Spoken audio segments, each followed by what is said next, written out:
பெரியவங்க சொன்னா பெருமாள் சொன்ன மாதிரி இல்லையா? வணக்கம், ஆத்ம நமஸ்தே. வெல்கம் டு திஸ் ஜானகி ஆட்சி கோலம்ஸ் சேனல். இந்த நாள் உங்களுக்கு இனிமையான நாளாக அமைய வாழ்த்துக்கள். விடுகதை உங்களுக்காக. நினைக்கும் போது எழுவான், நினைக்கும் போது விழுவான். அவன் யார்? நம்ம சொன்னாலாம் வரமாட்டான், அவனா வருவான், அவனா விழுவான். அது என்ன? நம்ம கடைசியில் பார்ப்போம், ஒரு குறிப்பை பார்த்துட்டு. சரியா? அடிக்கடி எல்லாருக்கும் தலைவலி வர்றது ரொம்ப ரொம்ப சகஜம். சிலர் அதை பொறுத்துப்பாங்க. அதை பொறுத்துக்கிட்டே தன்னோட வேலைகளையும் பார்த்துக்கிட்டே இருக்கிறதுனால அவங்களுக்கு அது பெருசாக தெரியாது. அதுவும் போயிடும்.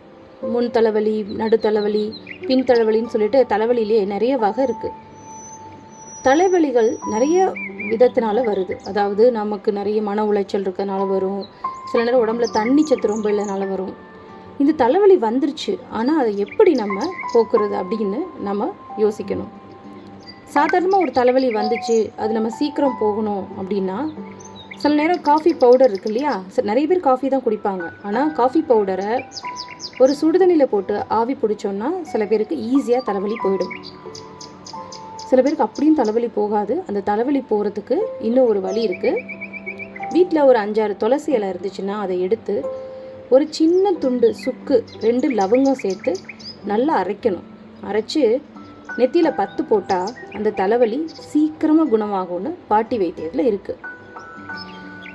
தலைவலி நீர் கோர்க்கிறதுனால வரும்னு சொல்லுவாங்க. அதாவது அந்த நீரை எடுத்துட்டாலே நமக்கு தலைவலி பாதி போயிடும். ரொம்ப எளிமையாக சின்ன சின்ன தலைவலி நம்மளை ஒன்றும் செய்யாது. ஆனால் ஒரு நாள் பூரா இருக்க தலைவலி நம்மளை பாடாப்படுத்திடும். அதுக்கு இந்த சின்ன பாட்டி வைத்தியம் செஞ்சு பார்த்தோம்னா நமக்கு கொஞ்சம் ரிலீஃபாக இருக்கும் இல்லையா? அதனால் 5-6 துளசி இலை, ஒரு சின்ன துண்டு சுக்கு, 2 லவங்கம், இது போதும். இதை மட்டும் சின்னதாக வச்சு நல்லா அரைச்சிட்டு அதை 10 போட்டோம்னா தலைவலி போயிடும் இல்லையா? இப்போது அந்த விடுகதைக்கான விடை. நினைத்த போது விழுவான், நினைக்கும் போது எழுவான்.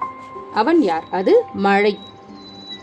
இந்த பதிவு உங்களுக்கு பிடிச்சிருந்தா மறக்காமல் இந்த சேனலை சப்ஸ்கிரைப் பண்ணுங்கள், ஷேர் பண்ணுங்கள், லைக் பண்ணுங்கள். இந்த மாதிரி புது புது சின்ன சின்ன அழகான சிக்குக்கோலங்களை உங்களுக்காக நாங்கள் அடிக்கடி பதிவேற்றம் பண்ணுறோம்.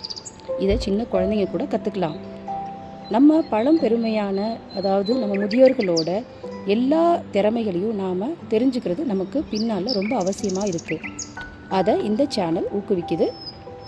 வணக்கம், வாழ்க வளமுடன். வெற்றி உமதே.